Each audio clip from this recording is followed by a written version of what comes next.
Lunes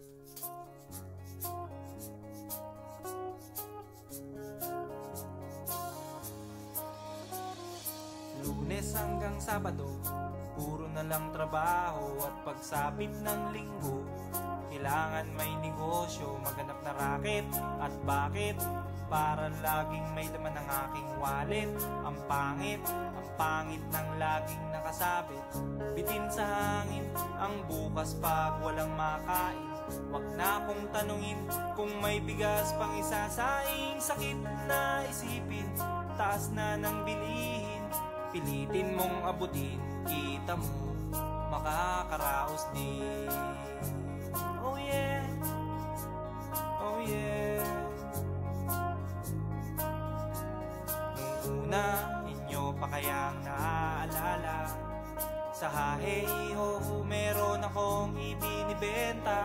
Special offer die, special offer die. Shampoo die, shampoo die. May libre kayong toothpaste at libre kayong toothbrush. May libre kayong toothpaste. May libre kayong toothbrush. At saka po candy, tsaka po candy. At saka po keso, tsaka po keso. At saka po carrots, tsaka po carrots. At saka po ketchup.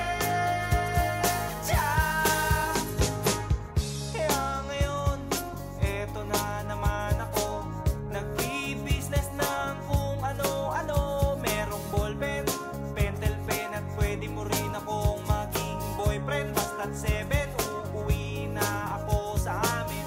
Kasi meron pa akong gagawin. Magpapasuso nitong alaga kong tuta.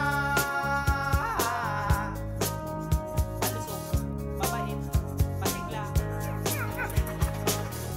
Uy, merong isang chick, gusto niya raw akong mami.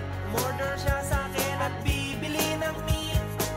Tong aking longganisa, ang kanyang kursonada. Kasi malaki, kasi mataba at mahaba. Ako'y kanyang niyaya doon sa kanila.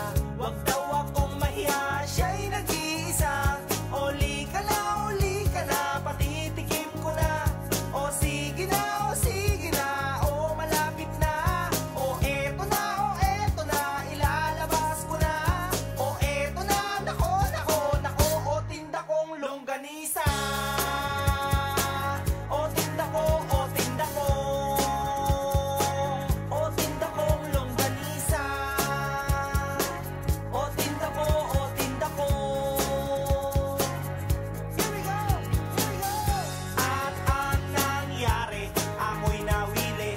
Makwento siya kasi at hindi corny. Ginawa ko ng lahat sa kanya at wala ng boundary.